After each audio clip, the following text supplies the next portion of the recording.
Olá, boa noite a todos. Sejam muito bem-vindos a mais uma Lectura Dantes, no âmbito do nosso curso de extensão Que Inferno, toda semana um canto, que é promovido, como vocês sabem, pela área de italiano do Departamento de Letras Estrangeiras Modernas da Universidade Federal do Paraná, em colaboração com o Consulado Geral da Itália. É um curso coordenado pelas minhas queridas amigas, professoras Karine Marielle Rocha da Cunha e Pauleta Santoro, e que tem o imprescindível e inestimável apoio técnico do nosso querido graduando de italiano, Vinícius Peretti. A estes eu agradeço imensamente, porque sem eles este curso não estaria acontecendo. Eu colaboro também, é claro, mas sem eles não haveria o curso. Então, muito obrigado. E, claro, obrigado a vocês todos também que têm nos seguido ao longo destes 16, hoje 17, o 17º canto, porque naturalmente o curso não é feito para nós, o curso é feito por nós, para vocês. Então, muitíssimo obrigado pela fidelidade na audiência, pelos comentários, nós ficamos imensamente felizes com essa participação de vocês. Muito, muito obrigado mesmo. Bem, hoje nós chegamos ao canto 17. Estamos no meio do inferno. 17, no meio do inferno. Aliás, segundo alguns, 17 é o número da besta. Por isso, o meio do inferno.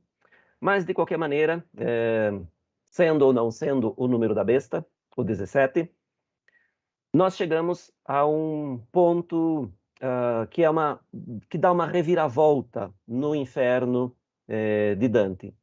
Nós temos, claro, a divisão do inferno em 10 partes, segundo a estrutura física e moral pensada por Dante, mas nós temos também, de uma outra maneira, uma divisão do inferno em 2 partes. A primeira parte, que vem até o canto 17, e a segunda parte, que vai do 18 ao 34. E nós temos uma diferença muito grande de postura de Dante nesta segunda parte em relação à primeira. Nesta primeira parte, nós temos os pecados menos graves, digamos, aqueles pecados que Dante naturalmente critica e condena, mas são pecados pelos quais ele não demonstra tanta repugnância. São os pecados de incontinência e de violência. A partir do canto 18, em que nós entramos no espaço da fraude, Dante demonstra toda a sua revolta, demonstra toda a sua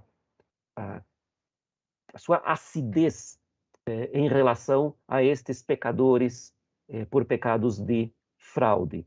Porque Dante acha que a fraude é uma degradação total do espírito humano, porque é o uso da inteligência para praticar o mal.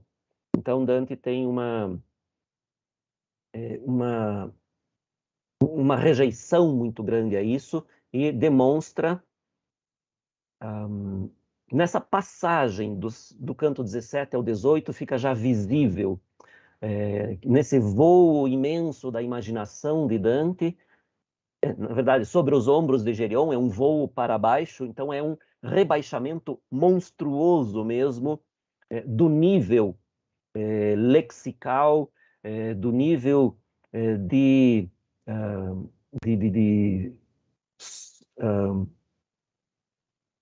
crítica mesmo de Dante em relação a estas almas dos pecadores.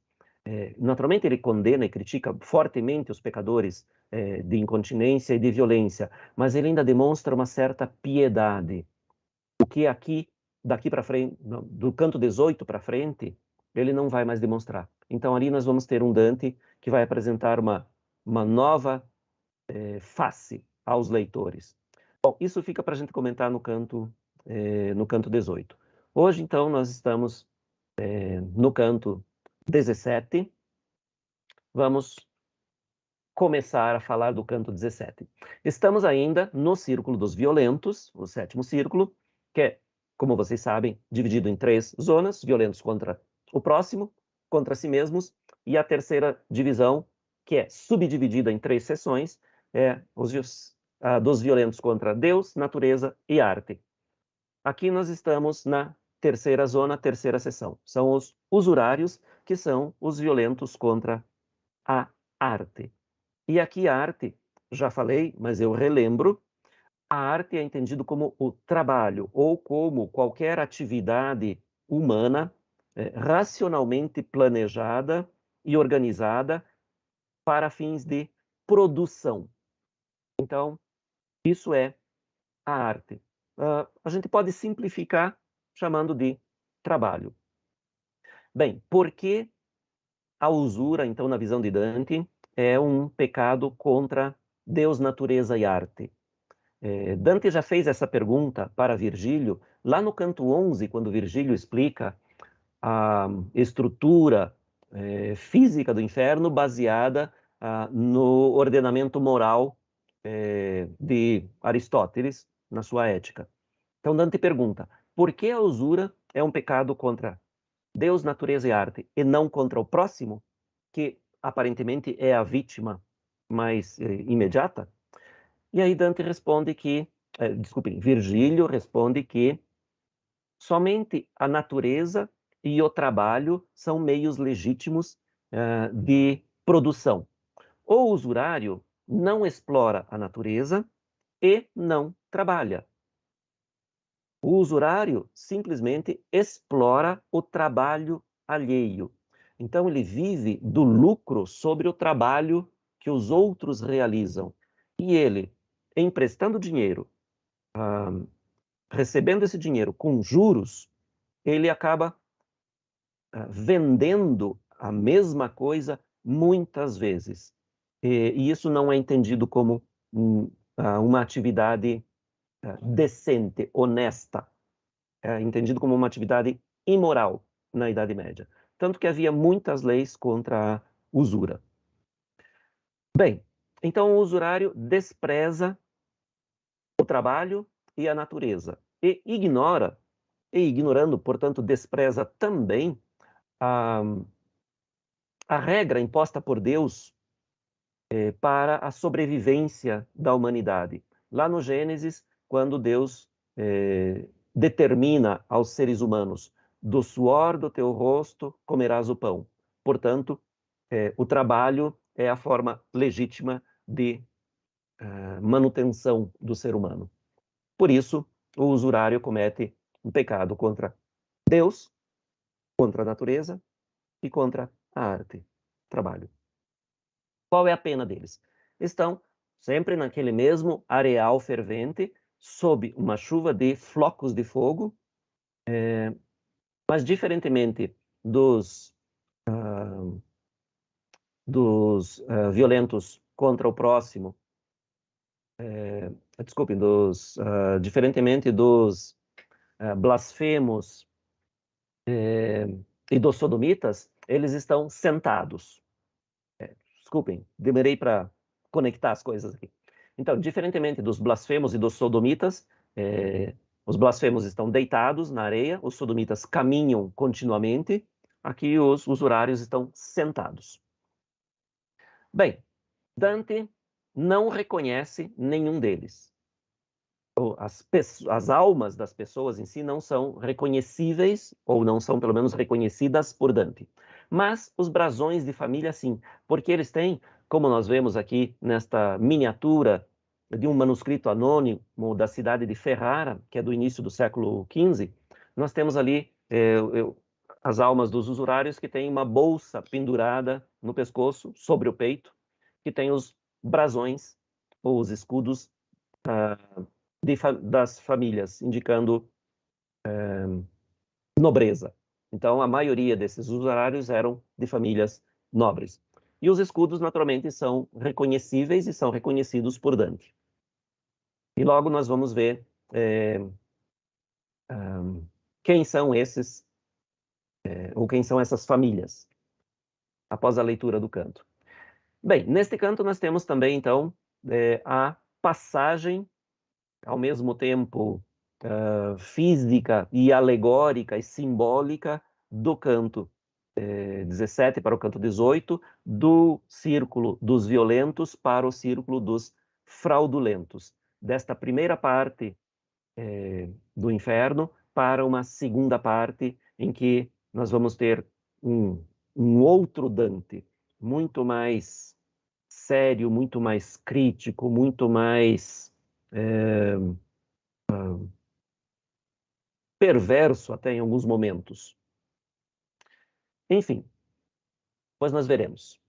Bem, nós temos aqui então, já começou a ser descrito no canto anterior, o monstro Gerion, que vinha surgindo como se estivesse nadando, ou tivesse mergulhado, estivesse subindo de águas profundas. Ele vem subindo lá do abismo. Quem é este monstro Gerion? Aqui nós temos uma ilustração do Gustave Doré, que tem ali uma representação que não corresponde exatamente àquilo que Dante descreve neste canto. Porque aqui, na representação do Gustave Doré, este monstro tem asas de morcego. Dante não descreve asas neste monstro.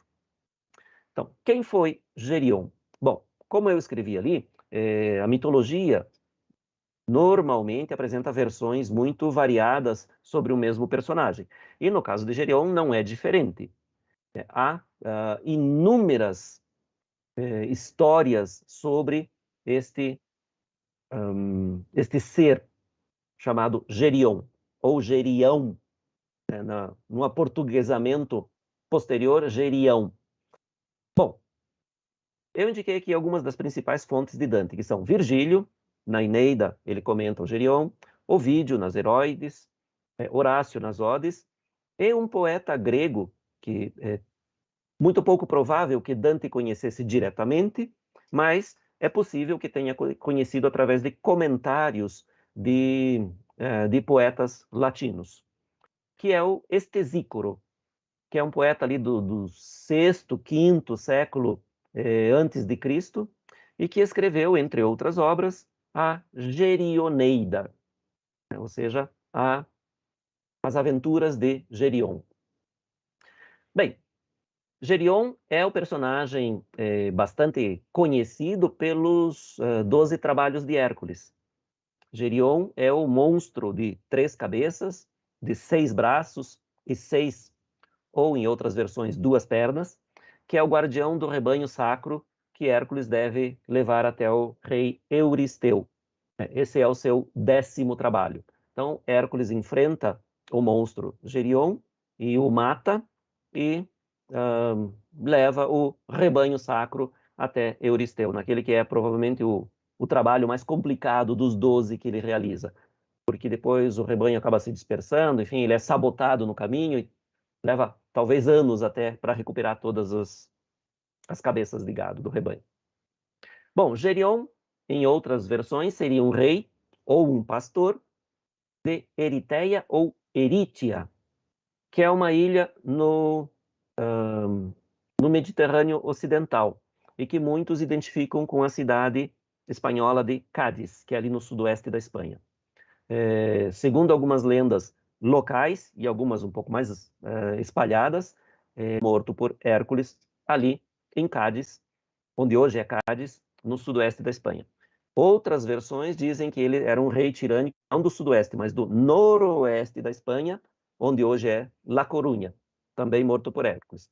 Aliás, em La Coruña existe ainda até hoje, quem conhece, ou se quiser procurar para conferir, existe uma torre chamada Torre de Hércules, que daí, claro, as lendas locais contam que ela foi erigida ali pelo próprio Hércules e depois foi sendo reconstruída e reformada ao longo dos séculos e está em pé até hoje a Torre de Hércules na cidade de La Coruña.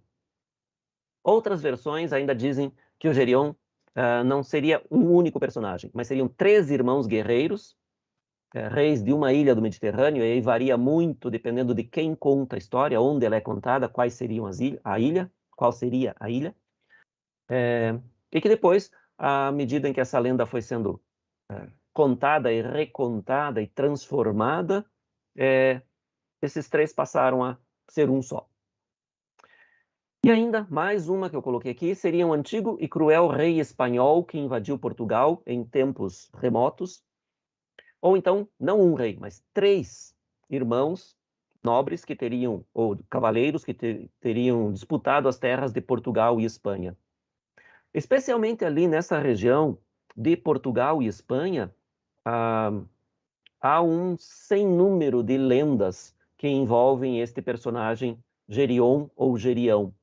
Eu coloquei aqui simplesmente algumas dessas possibilidades e até deixei de uma maneira um pouco vaga, porque quando eu fui fazer uma breve pesquisa, eu encontrei um número tão grande de lendas e de versões da mesma lenda, com detalhes mudados, que seria virtualmente impossível colocar, sei lá, 10% dessas lendas aqui. Aqui é só para dar uma ideia, então, de quanto Gerion é produtivo nas lendas europeias, especialmente do Ocidente europeu. Mas tem um detalhe importante aqui. Em nenhuma dessas lendas, nenhuma dessas fontes que eu pesquisei, em nenhuma Gerion aparece como a alegoria da fraude, que é como ele aparece aqui em Dante. Então essa é uma invenção de Dante, muito provavelmente amalgamando vários elementos de várias dessas lendas, dessas histórias. Dante pensou nesta criatura possivelmente híbrida, triforme, 3 cabeças, 6 braços, etc. E resolveu dar uma nova identidade, uma nova aparência, uma nova imagem e uma nova função a esse monstro chamado Gerion. E atribuiu a ele o peso de ser a alegoria da fraude.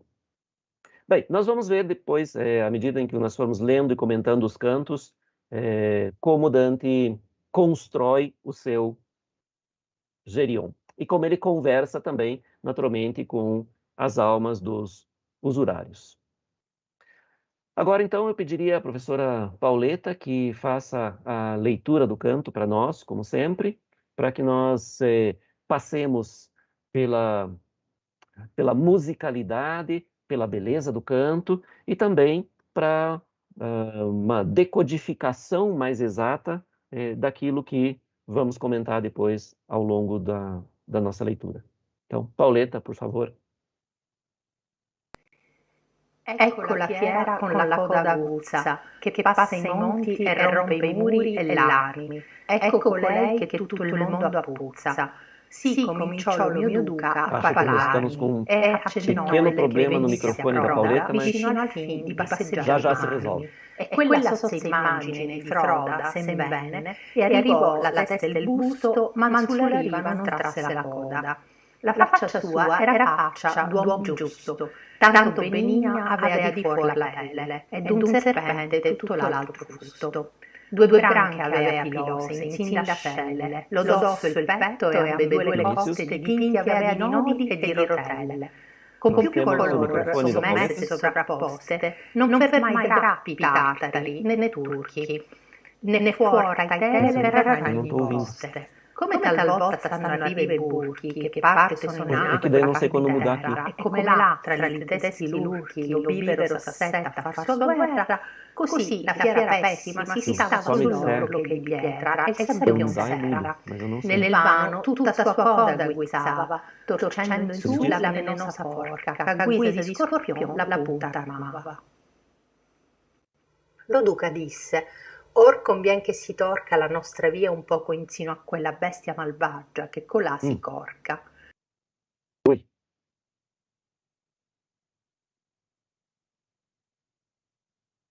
Então, tá bom. Tá bom, eu vou dizer que teve problema que eu mesmo vou ler, tá bom?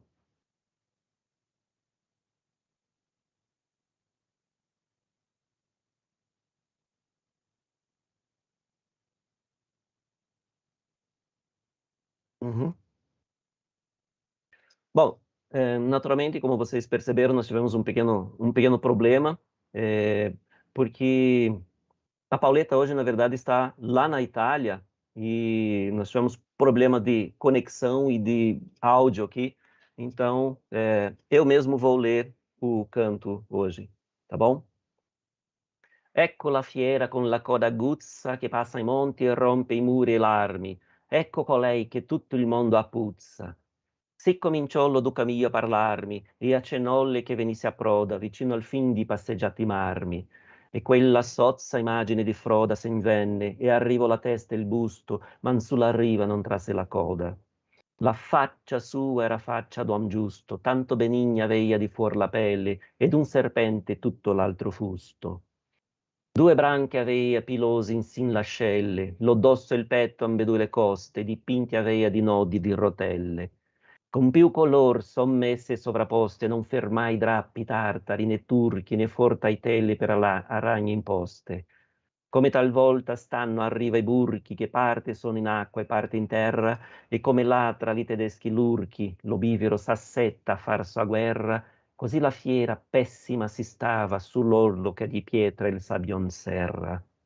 Nel vanno tutta sua coda guizzava, torcendo in sulla venenosa forca che guisa di scorpion la punta armava.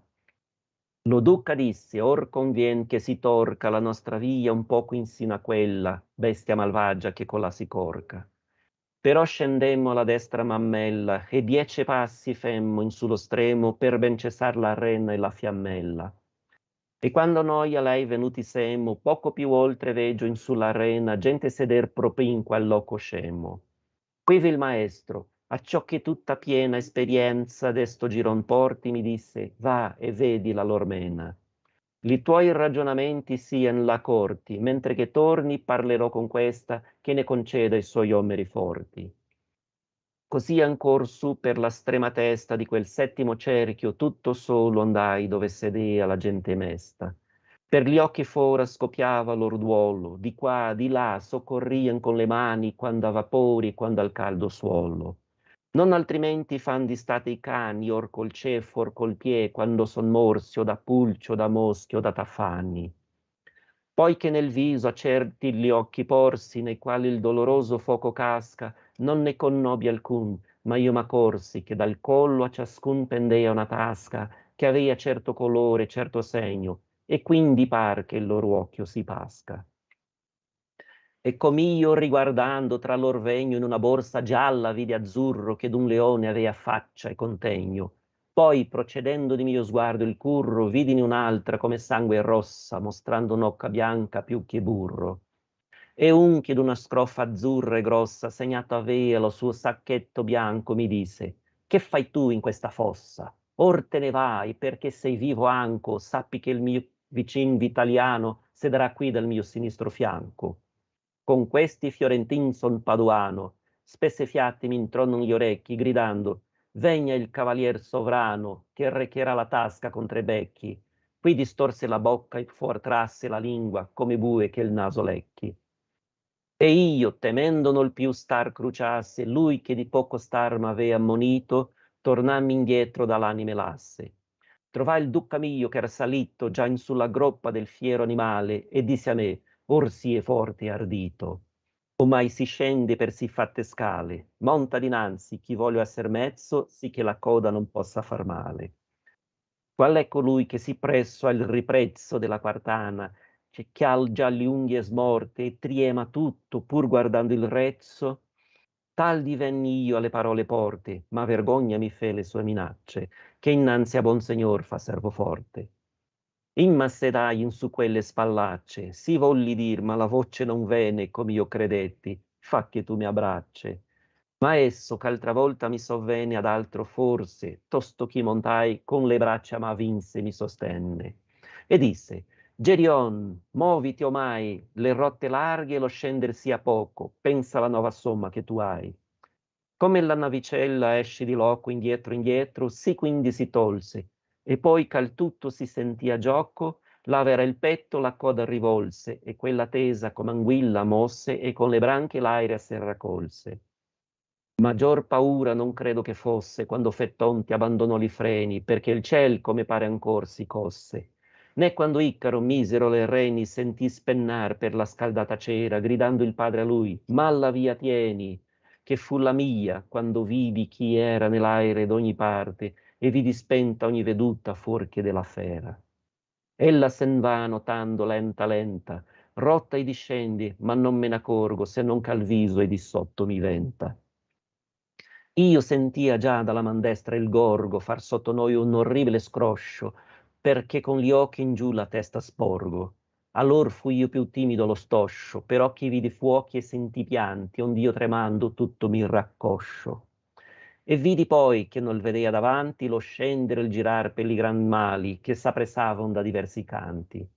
Come il falcon che è stato assai sull'ali, che senza veder logoro uccello fa dire al falconiere, «Ognme, tu cali», discende l'asso onde si muove snello per 100 rote e da lunge si pone dal suo maestro disdegnoso e fello, così ne puose al fondo Gerione, al piede della stagliata rocca, e di scarcatte le nostre persone si dilegò come da corda cocca. Bem, hoje não foi a leitura da Pauleta, mas passamos pelo canto e vimos a descrição que Dante faz primeiro do ambiente, depois das almas dos usurários e deste famoso monstro Gerion. Bem, aqui nós temos mais uma ilustração da série realizada por Gustave Doré em 1861 para ilustrar a Divina Comédia. Então nós temos, como eu já disse aqui, uma representação que não condiz exatamente com a descrição, portanto, com a criação de Dante. O Gerion de Dante não tem as asas de morcego, por exemplo. Dante não comenta se as patas com as garras são só frontais ou se tem as de trás também. Enfim, naturalmente o artista tem uma concepção bastante livre e interpreta os versos à sua maneira e realiza a sua arte à sua maneira. Bem, algumas possíveis fontes figurativas de Dante, e não as fontes que tratam efetivamente de Gerion, que são aquelas que eu comentei já antes da leitura do canto. Aquelas são as fontes que tratam do personagem Gerion. E aqui eu estou pensando, quando eu digo que as fontes figurativas, as imagens que Dante poderia ter na cabeça quando construiu o seu Gerion. Então, a Mantícora, o monstro descrito por esse historiador grego do século V a.C., que é o Ctésias de Cnido, no seu texto chamado Indiacá. Ele descreve, então, a Mantícora como um monstro com corpo de leão, cauda de escorpião e rosto humano. Depois, o historiador, escritor, enfim, romano, Gaio ou Caio Júlio Solino, que é do terceiro século depois de Cristo, na sua obra Collectanea Rerum Memorabilium, ou seja, coletânea de coisas memoráveis, descrevendo também a Mantícora, ele repete essas mesmas características descritas por Ctésias e acrescenta ainda que este monstro teria 3 filas de dentes e teria um apetite muito grande por carne humana.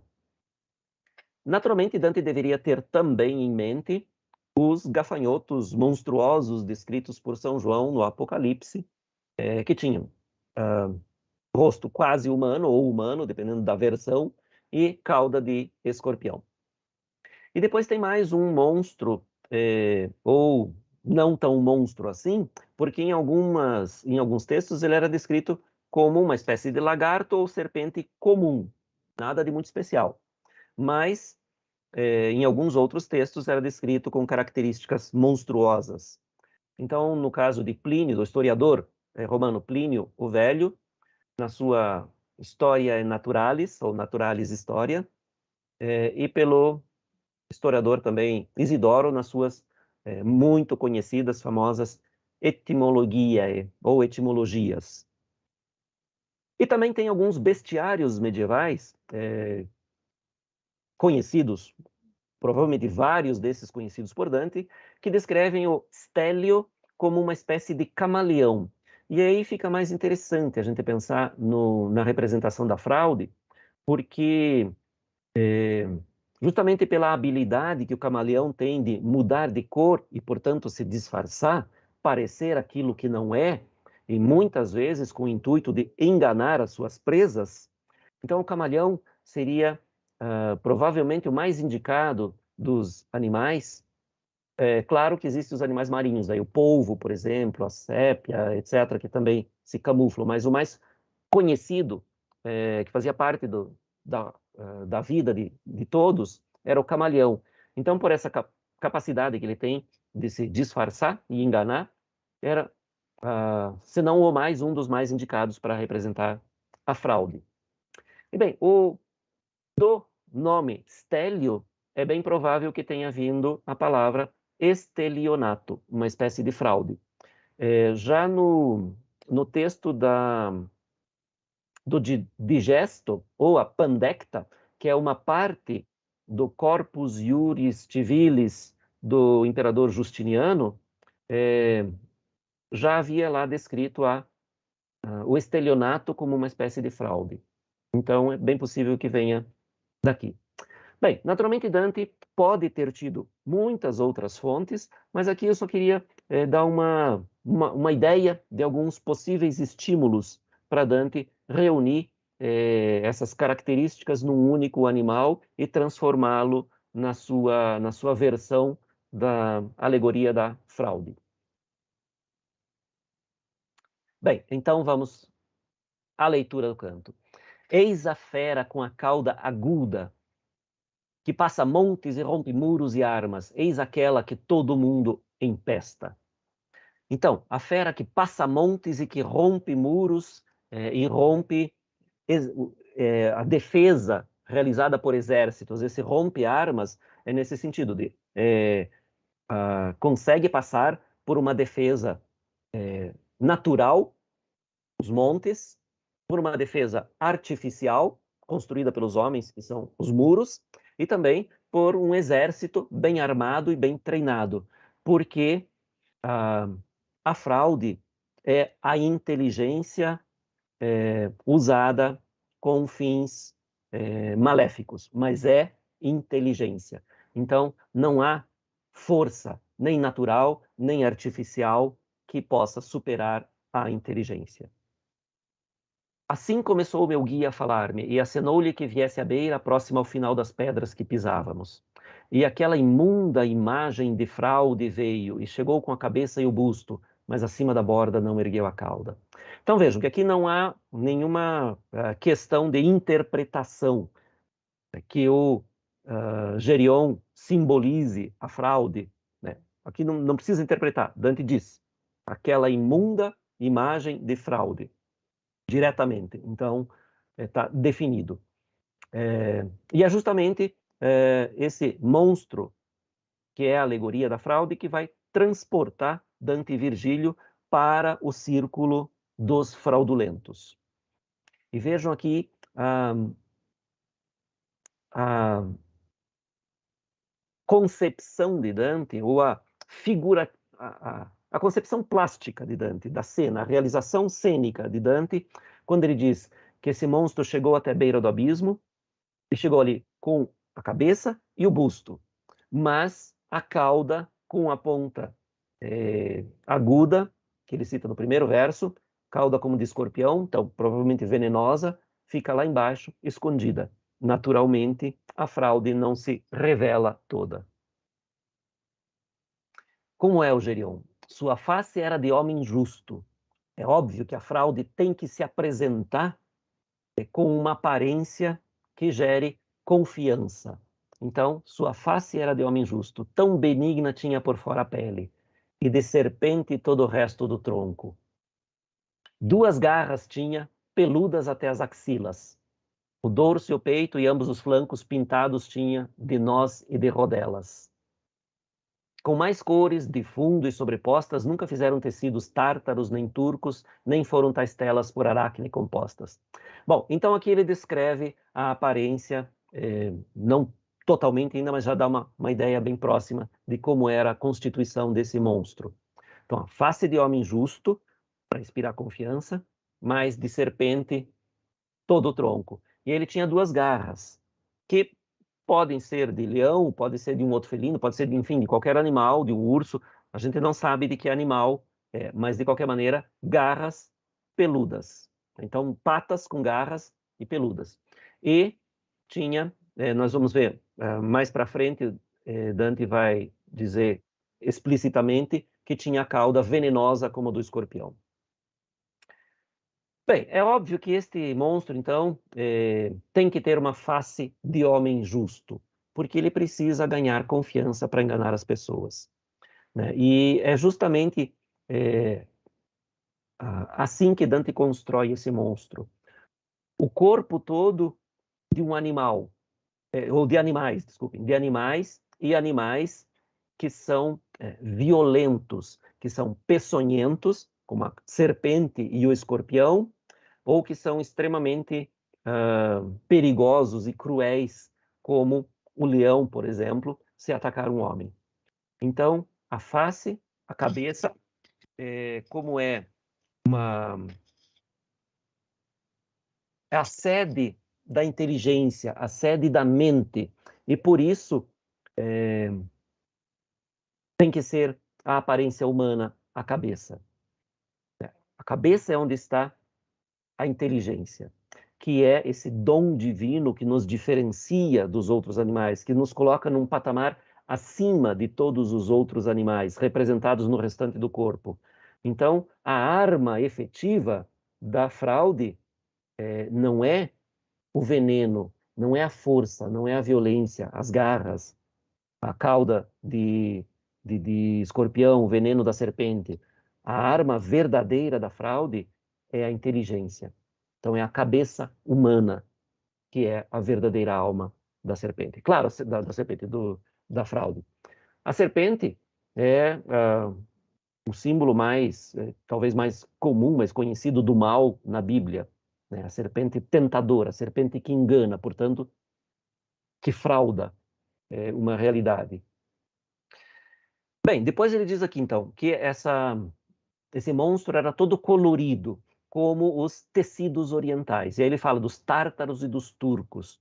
Provavelmente querendo dizer ali, reunindo do Império Otomano, querendo dizer Oriente Médio, e os tártaros significando talvez toda a Ásia. Então, para sintetizar metonimicamente nesses 2 povos, todo o Oriente que produzia tecidos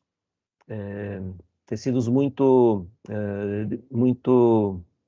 prestigiados.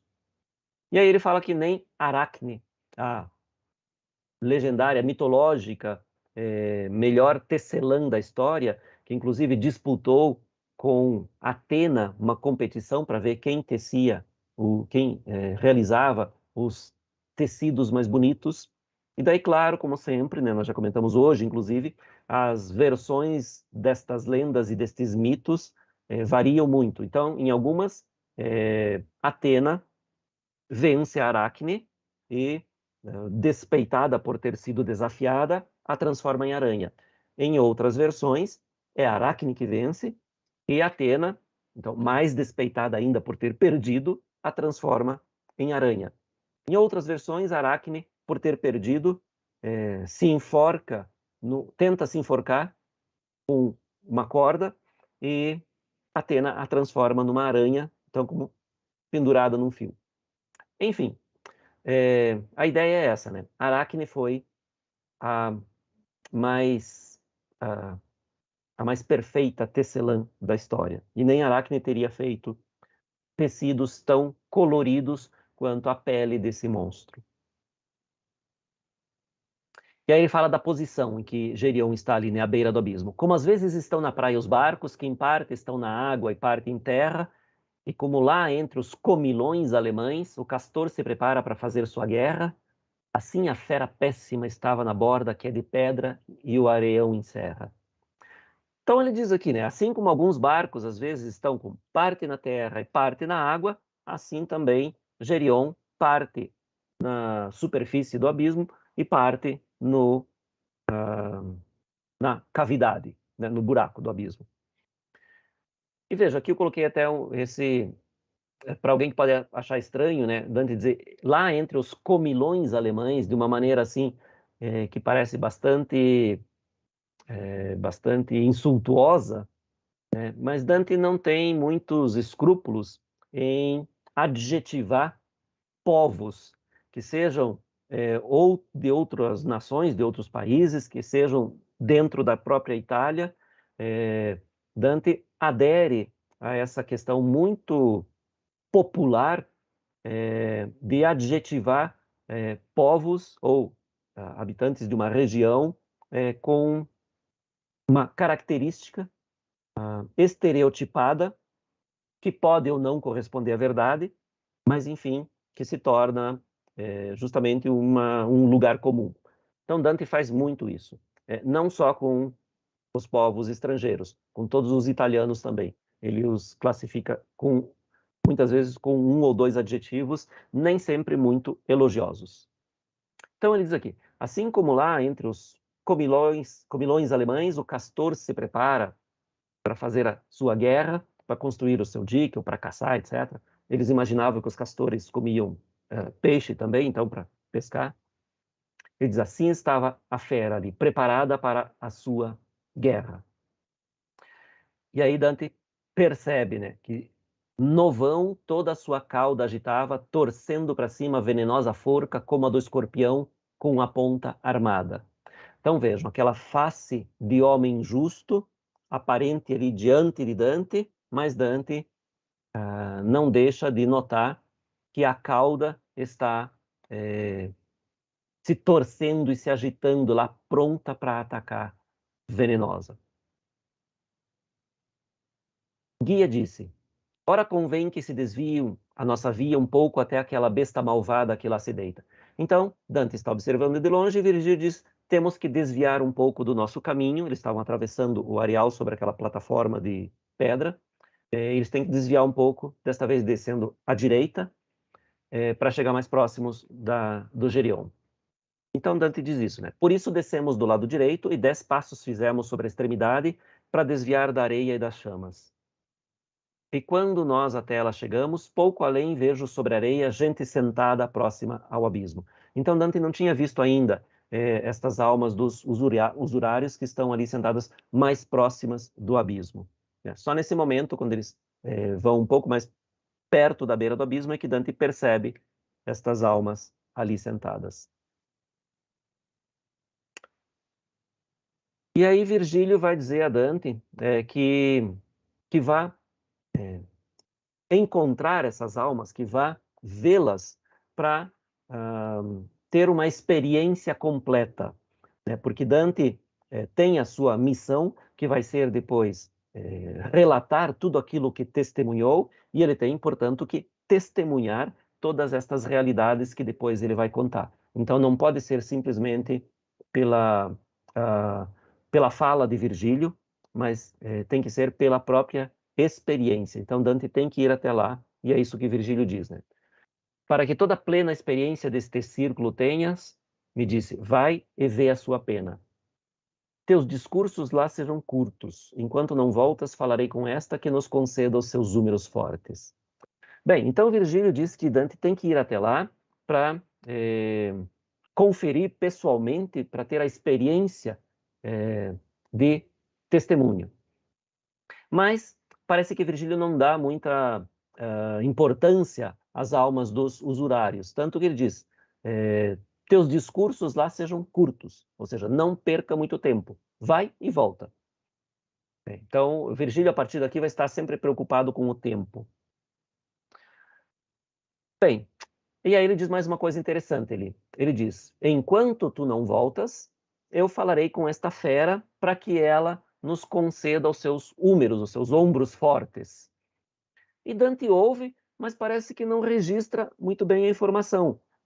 Provavelmente Dante aqui quer dizer que ele já estava pensando em quem ou no que ele iria encontrar ali junto aos usurários. porque ele parece não registrar a informação que Virgílio lhe dá, que eles vão precisar dos ombros fortes do Gerion para descer o abismo. Então Dante ouve, mas não dá muita bola para isso. O que ele diz ali? Assim ainda pela extrema borda daquele sétimo círculo, todo só fui, onde sentava a gente sombria. Então Dante comenta o fato de ir sozinho. Ele se sente, de novo, de uma certa maneira, eu coloquei ali entre aspas, abandonado, não exatamente abandonado, mas ele não deixa de enfatizar que ele foi sozinho. Porque a primeira vez que ele foi abandonado por Virgílio foi lá na entrada da cidade de Dite, e os resultados lá foram trágicos. E Dante ficou absolutamente apavorado, em pânico, quando ficou sozinho lá diante daquela realidade que era muito mais assustadora. Né? Mais de 1000 demônios sobre as muralhas da cidade de Dite, prometendo a Dante um destino muito sombrio. Então aqui Dante se sente, sim, de uma certa maneira, sozinho, abandonado por Virgílio, que o manda para um lado e vai para o outro, mas aqui não há drama, é só um comentário. Realmente não há drama. E daí eu coloquei ali também que talvez haja um significado simbólico nessa separação de Virgílio e Dante, para que Dante vá fazer a experiência junto aos usurários. A inteligência não participa disso. Virgílio, que é a razão não se encontra com a usura, porque a razão diria algo contrário à atividade da usura. Então, este significado simbólico, esse talvez seja o significado simbólico dessa separação, e do fato de que Virgílio não acompanhe Dante até a usura. Bom, e Dante também vai demonstrar aqui uma certa indiferença em relação aos usurários, assim como Virgílio também demonstra. Então, a primeira coisa que Dante percebe aqui, que chama a sua atenção, é a dor, o sofrimento. Pelos olhos afora explodia a sua dor. Então, veja que eles choram copiosamente. A dor explode dos olhos afora. Então, aqui ele, naturalmente, que nesta figuração, a dor explodia para fora dos olhos, com as lágrimas. Daqui e dali socorriam-se com as mãos, ora as fagulhas, ora o chão escaldante. Então, eles tentam se proteger, aliviar um pouco o sofrimento, se abanando para afastar os flocos de fogo que caem, e, ao mesmo tempo, ou alternando em outros momentos, eles provavelmente se apoiam no chão para erguer um pouco o traseiro que está cozinhando ali embaixo. Bem, e aí Dante diz: não muito diferente fazem no calor os cães com o focinho ou com o pé quando mordidos por pulgas ou por moscas ou mutucas. Então vejam que ele associa já de imediato essas almas a animais, a cães. E vejam que o cão tem uma imagem muito positiva em alguns momentos, mas tem também uma imagem muito negativa em outros. Então, os bestiários sempre trazem qualidades e defeitos. Então, o cão pode ser um animal extremamente virtuoso e extremamente desprezível. Então, depende da situação. Aqui, obviamente, que a intenção é negativa. Então, ele associa ele dá um caráter de animalidade a essas almas que tira um pouco a sua humanidade. E isso combina com essa ideia da distância da razão. Virgílio ficou longe, a razão ficou longe, e estas almas são comparadas a cães, a animais. Cães, naquela agitação, naquela angústia toda de se coçar para tentar se livrar de pulgas, ou que foram mordidos por moscas ou por mutucas. Então, aqui a associação que Dante faz para mostrar o seu desprezo por esta atividade. Bem, aqui o contrapasso, né, destas almas. Como Dante entende que estas almas que os usurários nunca trabalharam, e sempre usaram as suas mãos somente para trocar dinheiro, emprestar dinheiro e fazer as suas anotações no banco na praça, é porque muito comumente os emprestadores de dinheiro, aquilo que depois gerou as instituições bancárias mesmo, eles colocavam a sua mesa ou a sua banca ou banco, e aí a palavra variava nas diferentes regiões, banca ou banco, com o livro de registros e a bolsa de moedas.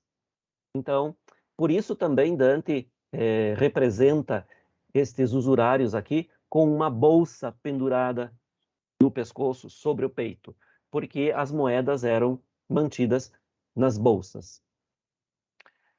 Bem, então aqui Dante diz: depois que no rosto de alguns pus os olhos, nos quais o doloroso fogo cai, não reconheci nenhum.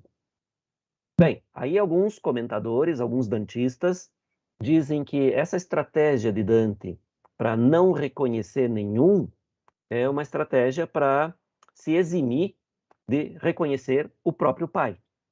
Porque corriam boatos já na metade do século XIV de que o pai de Dante teria sido um agiota, um usurário. E que, portanto, Dante aqui encontra uma maneira de não reconhecer o próprio pai, de não nomeá-lo, porque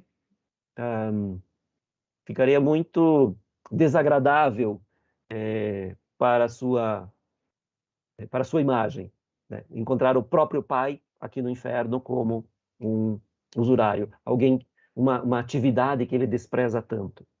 Bom, isso é uma parte dos dantistas que entende. Outra parte diz que ele não reconheceu algum no sentido de não deu importância. Ele não reconhece isso como uma atividade legítima, como um trabalho, e não reconhece, portanto, estas almas no sentido de não dar nenhuma importância, são insignificantes.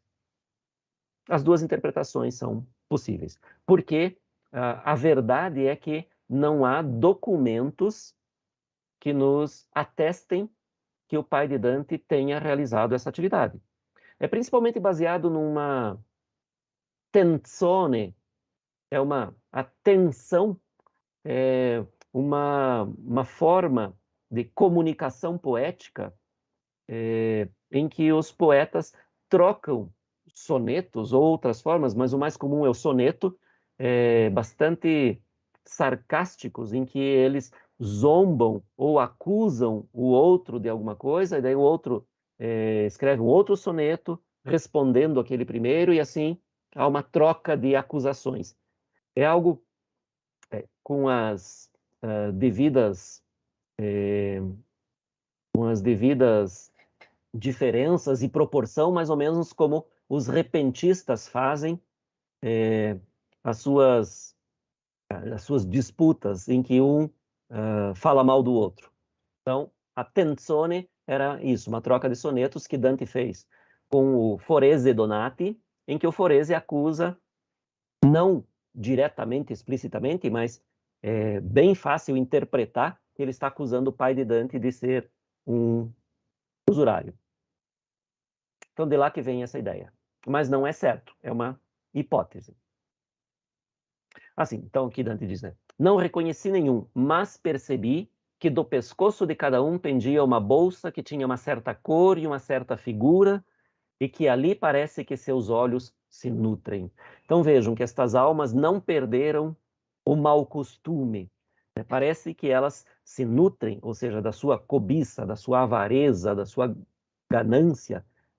Elas têm os olhos colados na bolsa, cada um na bolsa do outro, né? Para avaliar ou com inveja para desejar o ouro do outro. Bem, enquanto ia entre eles olhando, em uma bolsa amarela havia azul que de um leão tinha cara e postura. Depois, procedendo do meu olhar o curso, vi uma outra vermelha como sangue, mostrando um ganso mais branco que manteiga. Bem, aqui então Dante não reconhece os indivíduos, mas reconhece as casas, as famílias, os clãs, né? A casa nobre. Então ele reconhece os brasões dessas casas nobres.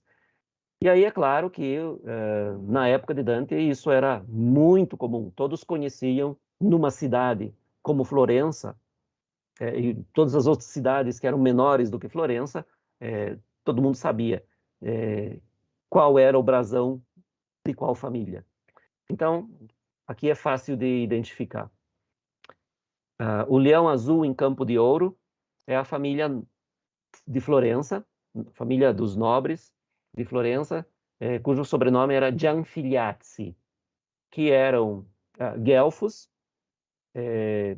Quando havia ainda guelfos e gibelinos, eram guelfos. Depois, na divisão entre os guelfos brancos e negros, eles se aliaram aos guelfos negros. E este que Dante indica aqui, segundo alguns, seria um banqueiro chamado Catello di Rosso dei Gianfiliazzi. Mas isso é uma hipótese, não é uma certeza. Depois, o outro brasão que Dante descreve ali, o ganso branco sobre o campo vermelho, é a família dos Obriachi. E aqui não se indica muito facilmente quem seria, porque havia muitos membros da família Obriachi que realizavam essa atividade da agiotagem, da usura. E aqui um detalhe, que eu traduzi aqui como manteiga, que é a tradução mais comum, desculpe a tradução, que é a forma mais comum encontrada na grande maioria dos manuscritos, que é burro, que em italiano significa manteiga. Então, aqui mais branco que manteiga. Mas há alguns manuscritos que trazem a forma e burro, que daí poderia vir do latim ebur, marfim. Naturalmente, o marfim, em geral, é mais branco do que a manteiga, então faria sentido. Mas a grande maioria dos manuscritos traz a forma burro e não eburro. Enfim, aqui só para vocês saberem que existe essa variação. Bem, aqui então vem a história mais interessante dentre estes usurários. E um que de uma porca azul e grossa marcado tinha seu saquinho branco me disse: que fazes tu nesta fossa? Bem, a porca azul em campo branco. Campo é sempre o fundo, a gente chama de campo, né? Na heráldica a gente chama de campo. Então, o fundo branco e uma porca azul. É a riquíssima e potente família dos Scrovegni, da cidade de Pádua. E, segundo a maioria dos dantistas, quem fala aqui com Dante, faz essa pergunta, que fazes tu nesta fossa? É o nobre conde banqueiro Reginaldo degli Scrovegni. Bastante famoso e personagem comum de inúmeras histórias, inúmeras anedotas e novelas e contos e poesia, enfim, porque ele tinha a fama de ser extremamente pão duro. Inclusive, várias dessas anedotas contam a mesma coisa, que no momento da morte ele chama seu filho Enrico, e pede ao Enrico a chave do cofre para que ninguém se apossasse do dinheiro dele enquanto estava morrendo. E o Enrico conta a lenda que o Enrico teria mandado construir depois a famosíssima também Capella degli Scrovegni, na cidade de Pádua, como uma espécie de compensação pelo pecado da usura, uma espécie de expiação do pecado. Ele teria mandado construir essa capela, que depois foi afrescada por ninguém menos do que Giotto, né, e que é realmente uma obra-prima da da pintura medieval, né? A capela afrescada quase toda pelo Giotto. Então aqui nós temos uma visão geral da capela. É uma capela não muito grande, né? Mas muito bonita. Então aqui nós temos nas paredes vários quadros que contam a história de São Joaquim, de Santa Ana, os pais de Maria e de Cristo. Então, vários quadros que contam episódios da vida de Santa Ana, São Joaquim e Cristo. E lá no fundo, nós temos, atrás do altar, o famosíssimo Juízo Final de Giotto.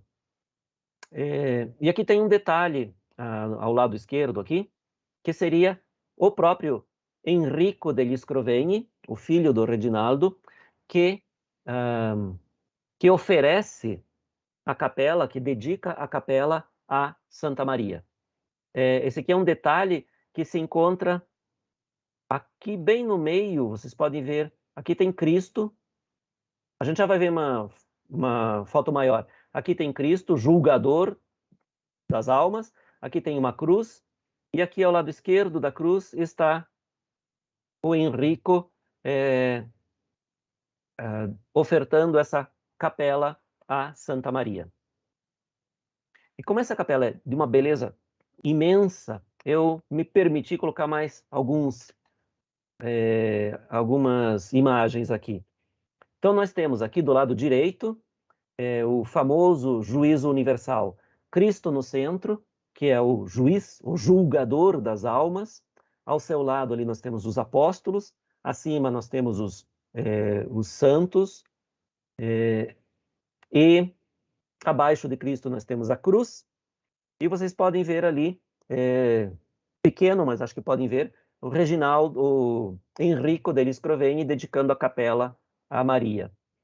Do lado esquerdo nós temos talvez a parte mais conhecida desse juízo universal do Giotto, que é ali a figura central, principal, ali embaixo, que é Lúcifer, ou Satanás, que está mastigando as almas ali, enfim. E depois temos todas as almas condenadas ali. E do lado direito nós temos o grupo de almas, de almas que se salvaram, então os eleitos por Deus, que marcham em direção ao paraíso. E tem um detalhe interessante aqui, que segundo os estudiosos, não é unanimidade também, mas muitos estudiosos dizem que o próprio Giotto se retratou aqui neste grupo de almas salvas, junto com Dante. Porque Giotto e Dante dizem, praticamente é uma unanimidade entre os estudiosos, que Dante e Giotto se conheciam, não se sabe o quanto eram amigos ou apenas conhecidos, mas estiveram nos mesmos anos na cidade de Pádua, e Dante provavelmente viu os afrescos do Giotto. E aí tem sempre a questão entre digamos, os partidários de um ou de outro, quem se inspirou em quem. Dante se inspirou nos afrescos de Giotto, especialmente para algumas cenas e figuras do inferno, ou foi o contrário? Giotto se inspirou no texto de Dante para realizar algumas cenas e personagens dos seus afrescos. É algo que nós não podemos saber, mas, enfim. Como eu dizia, então, dizem os estudiosos que Giotto é este personagem aqui, com o chapeuzinho amarelo aqui, e Dante seria este atrás dele, com a coroa de louros aqui, indicando que é o poeta. Então, é uma possibilidade, muitos concordam com isso, e para quem não conhecia, não conhece, eu deixo a dica aqui, façam um tour virtual pela Capela degli Scrovegni, porque é realmente uma maravilha. E aqui ao lado nós temos a parede norte, com quadros, como eu já disse, da vida de Santa Ana, de São Joaquim. E aqui embaixo, bem embaixo, nós temos ali alguns quadros que indicam as virtudes. Então, muito interessante. Bom, retomando o texto, então eu repito, aquele último terceto que desencadeou toda esta conversa. Então, e um que de uma porca azul e grossa marcado tinha seu saquinho branco me disse, o Reginaldo degli Scrovegni, que fazes tu nesta fossa? Vai embora! E porque estás vivo ainda, saibas que o meu vizinho Vitaliano sentará aqui de meu lado esquerdo. Então, Vitaliano, o único nome citado aqui. E alguns veem nesse Vitaliano um vizinho de cidade do paduano Reginaldo degli Scrovegni, que é o Vitaliano del Dente, da cidade de Vicenza, que é da mesma época de Reginaldo degli Scrovegni. E aí ele diz, com estes florentinos sou paduano. Então vejam aqui, um plural para os florentinos, são muitos, e um paduano no meio deles. Não que isso tenha assim, uma grande importância, no sentido de dizer que os florentinos, principalmente, eram os usurários. Não. A grande fama de usurários, aliás, e que muitos estudiosos comentam aqui, não entendem por que Dante não citou os lombardos, ali do norte da Itália, da Lombardia, mas na época de Dante, Lombardia às vezes era usado para indicar todo o norte da Itália, e inclusive franceses e espanhóis muitas vezes chamavam de lombardo todos os italianos. Então, não importa de que região fosse. Então, mas os lombardos, realmente da região da Lombardia, é que tinham a fama de serem os maiores usuários, os maiores agiotas da Itália. Então, muitos estudiosos não entendem por que Dante deixou os lombardos de fora aqui. Enfim, ele diz aqui dos florentinos e os paduanos. Ele diz, então, com estes florentinos sou paduano. Muitas vezes me bombardeiam os ouvidos gritando, venha o cavaleiro soberano que portará a bolsa com 3 bodes. Então, a bolsa com 3 bodes. Os 3 bodes sobre um campo dourado era o brasão da família del Becco, ou dei Becchi. Becco, em italiano, significa justamente isso, o bode. Então, a família tinha esse sobrenome, né? Tem alguns documentos escritos em latim lá, em que a família aparece de Becchis. Então, del Becco ou dei Becchi é uma família de nobres de Florença. E provavelmente esse cavaleiro que ele está dizendo que os florentinos já anunciam que logo vem, é este Gianni ou Giovanni Buiamonte dei Becchi, que era um banqueiro bastante conhecido em Florença e que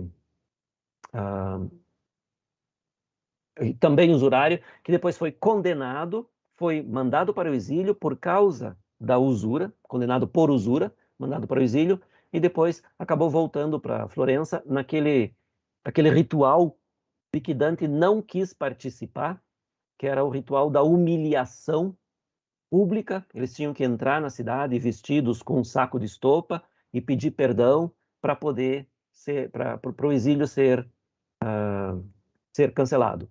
E ele fez isso, este Giovanni ou Gianni Buiamonte dei Becchi. Dante, naturalmente, sendo Dante, se recusou a fazer. Bom, e ele diz ali, aqui torceu a boca e botou para fora a língua como boi que o focinho lambe. Então, vejo mais um que ele associa a uma imagem de animal. Né? A animalidade presente nessas almas é sempre muito grande. E, aliás, uma cena bastante repugnante essa aqui, né? Então, uma cena bastante bizarra essa, bem grotesca. E aí Dante diz, e aqui encerra com conversa, entre aspas, né? Encerra a experiência de Dante com esses usurários. Ele diz ali, e eu temendo que ficar mais irritasse aquele que a ficar pouco tinha me advertido, retornei para longe das almas tristes. Então vejam que Dante não diz uma única palavra aqui com estes usurários. Ele simplesmente talvez não desce ao nível dos usurários ou não se digna a conversar com eles. Apenas ouve esta fala deste que é provavelmente o Reginaldo degli Scrovegni que ele diz que vai embora, e lhe diz algo sobre as almas que estão ali com ele, e um que virá, e Dante não diz nada. Simplesmente ouve, vira as costas e vai embora. Então, quer dizer, Dante não dá muita importância realmente, e é um comportamento que demonstra o seu desprezo por estas almas. Ele não se digna a fazer uma pergunta ou a comentar nada, simplesmente. E aqui acabou o episódio dos usurários. E aí Dante volta, lá junto de Virgílio e Gerion. Encontrei meu guia já montado nas costas do cruel animal e disse a mim, ora, ser forte e corajoso. Bem, Dante forte e corajoso, nós já sabemos que não, né? Não. Este Dante poeta, este Dante personagem que Dante poeta descreveu desde o começo do Inferno até agora, não é nem forte, nem corajoso. Mas Virgílio tenta, né? Virgílio é o mestre e incentiva. E o que Virgílio diz? Agora se descerá por tal escada. Monta na frente que quero ficar no meio para que a cauda não possa te fazer mal. E aí Dante começa uma tremedeira, puro pânico, né? Terror, como aquele que começa os tremores da malária, que tem já as unhas de morto e treme todo só ao olhar a sombra, assim fiquei eu às palavras ditas. Então vejam, Dante realmente entra em pânico quando ele percebe aquilo que ele não havia percebido quando antes Virgílio disse que precisariam dos ombros fortes do Gerion. Dante não tinha se dado conta do que ia acontecer. Agora que ele vê Virgílio montado e Virgílio lhe diz que monte também, é um pânico total de Dante, né? Começa a tremer como aqueles que têm um ataque de malária. Até as unhas já vão ficando roxas de medo. Mas vergonha me fez as suas ameaças, que diante de bom senhor torna o servo forte. Então aqui Dante usa um ditado popular, né? Diante de bom senhor, vergonha torna o servo forte. Então ele acaba vencendo esse medo, esse pânico, mas não por coragem, e sim por vergonha, pura vergonha. Eu me acomodei sobre aqueles ombros, assim tentei dizer, mas a voz não saiu como pensei. Vem e me abraça. Então vejam, de tão apavorado que Dante está, ele abre a boca, mexe, articula, mas não sai voz, não sai nada. Então ele diz, a voz não saiu. Mas ele, que outra vez me ajudou em outro perigo, e aqui é um singular que vale plural, né? Virgílio, que outras vezes me ajudou em outros perigos, logo que montei, com os braços me envolveu e sustentou. E disse, Gerion, move-te agora, as voltas largas e o descer seja lento. Pensa na nova carga que tu tens. Então, na nova carga, a carga que nunca teve antes, né? Gerion nunca desceu com um morto, com um vivo nas costas. Então agora ele tem uma carga nova. E aqui nós temos mais uma representação, este aqui é um óleo sobre tela, do Roberto Bompiani, que é um pintor romano, um pintor romano do século XIX, morreu no século XX, já 1908, 6 ou 8, acho que 8. Enfim, é um desenhista excelente e um excelente pintor também. Então aqui ele fez, numa data que não se sabe exatamente, nem os historiadores da arte não sabem de que data é esta pintura a óleo. Há 3 datas possíveis, na verdade. 1844, a menos provável, 55 ou 93. Enfim, o quadro, independente de quando foi pintado, é muito bonito também. Digamos que representa muito bem aquilo que Dante descreve. E ali dentro com aquela cara de apavorado. Bem, então, Virgílio, que já conversou com o monstro, agora lhe dá instruções sobre como descer. Voltas muito largas e um descer bastante lento. Né? E o Gerion, incrivelmente, a gente não sabe porquê, não sabe o que Virgílio conversou com Gerion, mas Gerion, assim como outros guardiões de outros círculos aqui do inferno já simplesmente aceitaram a palavra de Virgílio, obedeceram, sem nenhum outro, sem criar nenhum tipo de obstáculo, de empecilho. Então, alguns poucos tentaram se opor, mas a maioria obedece, assim como Gerion. Daí Dante descreve o movimento. Como a barca sai do lugar indo para trás, assim ele se moveu. E depois que se sentiu bem à vontade, lá onde estava o peito, a cauda voltou, e aquela tesa como enguia moveu, e com as garras o ar se puxou. Então vejam que aqui Dante não descreve asas. Ele diz que o monstro voa como se nadasse, movendo as garras e a cauda, né? E aqui ele diz que o movimento que o Gerion faz, muito lento, como de um barco que vai de ré para sair do porto onde está atracado, e depois faz a volta e começa a ir na direção que tem que ir. E aqui eu coloquei assim, é interessante, se a gente parar para pensar, a imaginação voadora de Dante, que imagina como seria voar num tempo em que os seres humanos ainda não voavam. Então Dante só imagina como era voar. Mas antes disso ele fala mais do medo, né? Então ele diz: maior medo não creio que fosse quando Fetonte abandonou os freios, pelo que o céu, como se vê ainda, cozinhou. Então, esta também é uma lenda bastante conhecida, né? Um mito bastante conhecido, do filho de Apolo, Feton, ou Faeton, ou Faetonte. A tradução do grego é sempre, né, tem várias versões, né? Várias possibilidades. Enfim, Fetonte, filho de Apolo, que um dia conseguiu autorização do seu pai para conduzir o carro do sol, mas a um certo ponto perdeu o controle, apavorado, e os cavalos que puxavam o carro do sol desembestaram pela galáxia e queimaram uma parte, e aí ele foi fulminado por Zeus, Fetonte foi fulminado por Zeus, para não causar estrago maior. E essa parte queimada é a Via Láctea. Então ele diz: maior medo não teve Fetonte, nem quando Ícaro, mísero, as asas sentiu-se depenar pela escaldada cera, gritando o pai a ele: mau caminho tomas. Bom, de Ícaro não precisa nem comentar, né? É mais do que conhecido. Então ele diz: maior medo não creio que fosse de Fetonte, nem de Ícaro, que foi o meu, quando vi que estava no ar por todos os lados, e vi cancelada toda a vista, fora a visão da fera. Então aqui Dante, que se imagina voando, sendo levado por esta criatura alada, ele diz: ninguém teve mais medo do que eu, nem Ícaro, nem Fetonte, nem ninguém, quando eu vi que tinha o vazio em volta, nada debaixo dos pés a não ser as costas do monstro.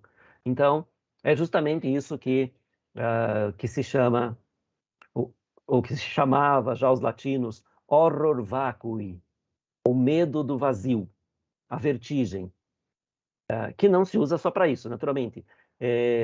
Nos anos 50 ou 60, um crítico literário, crítico de arte, chamado Mário Praz, muito importante no âmbito da cultura italiana, ele utilizou essa expressão, horror vacui, para indicar aquela obsessão dos pintores em não deixar nenhum espaço vazio na tela.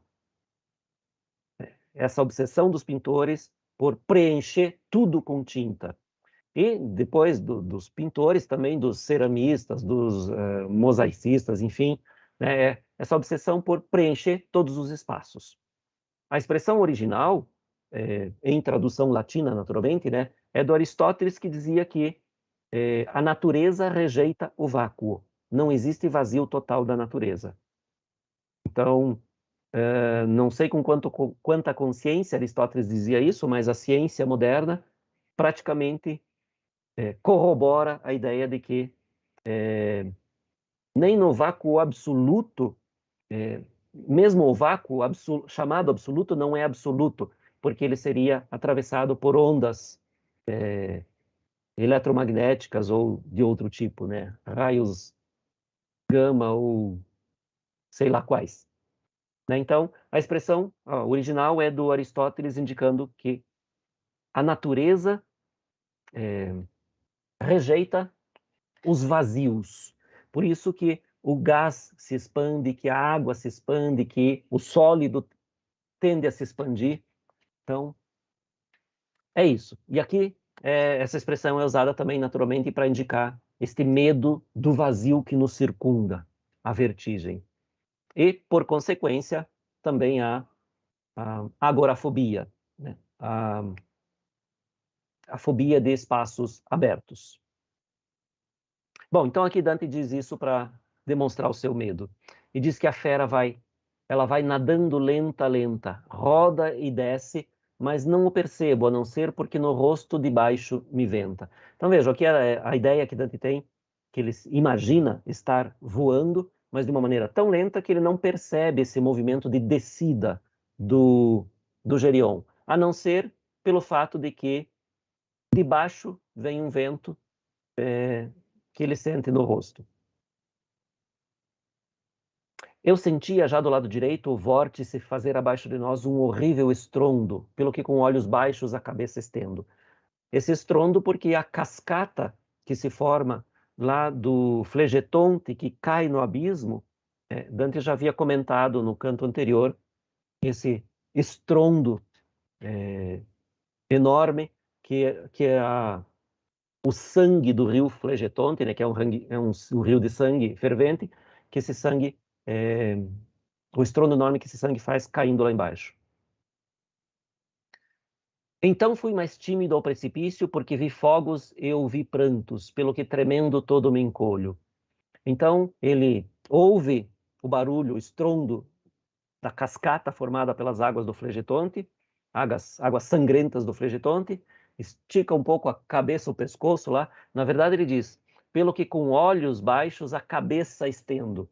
Naturalmente, o que ele quer dizer é que ele se estica todo para tentar ver lá embaixo. Mas daí, quando ele vê só penumbra e vazio, ele volta a ter mais medo ainda e se encolhe todo.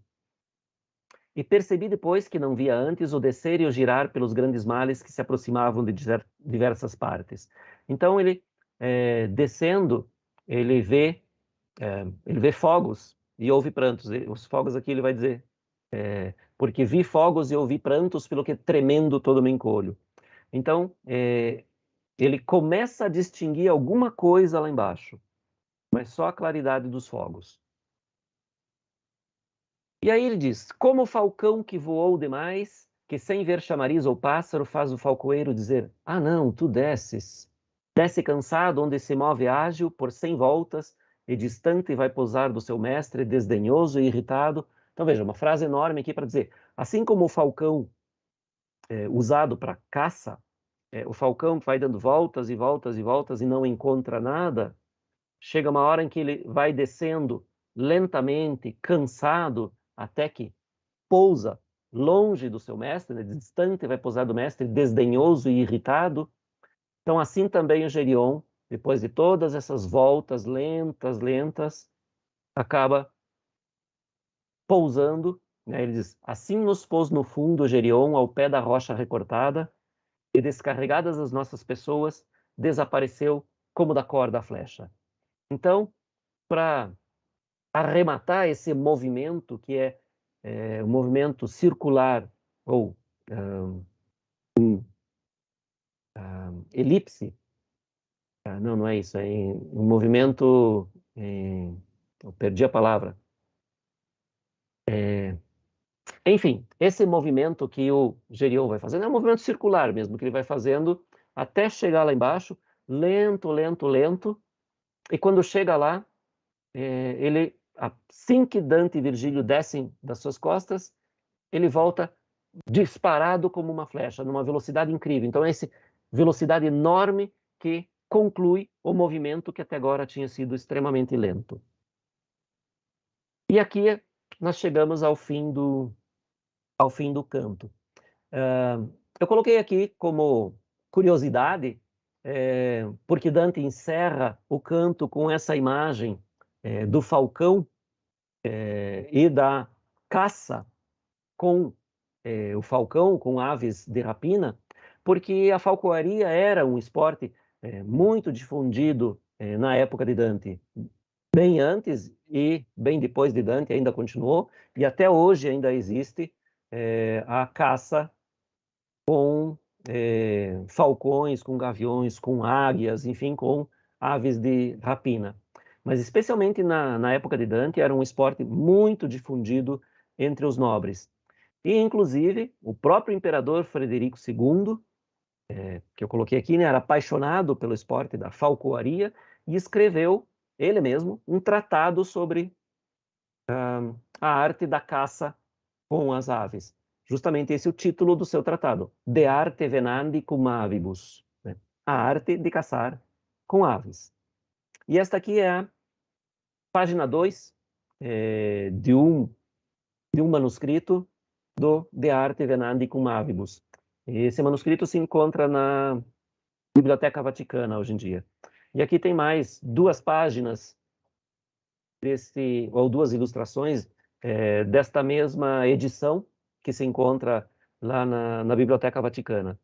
Então aqui, né, a mesma que eu havia colocado aqui, só que aqui é a página inteira, né? Dá para ver que faltam ali alguns pedaços, né, porque está deteriorado o material.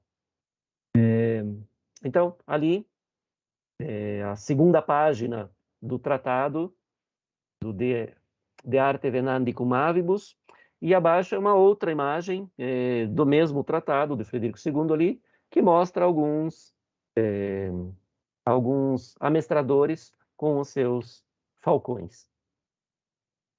E à direita aqui é uma página do mesmo tratado, só que da tradução em francês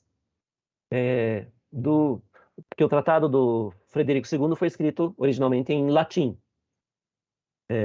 em 1258. Desculpem, 1238. Esta edição que nós temos aqui, da Biblioteca Vaticana, é de 1258. Em 1258, Frederico II já estava morto, ele morreu em 1250. Né? Então, esta edição aqui é de 1258.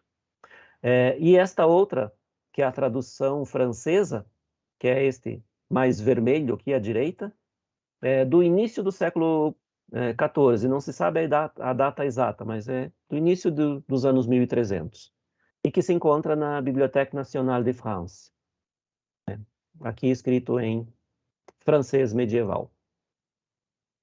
E com estas belas imagens deste tratado do Frederico II, eu me despeço hoje, lembrando a vocês que na próxima semana nós vamos começar uma nova fase do Inferno de Dante, porque realmente há uma mudança sensível desta primeira parte que se encerra aqui com o canto 17, em que nós temos um Dante personagem construído de uma determinada maneira, aquilo que eu falei inclusive hoje, um Dante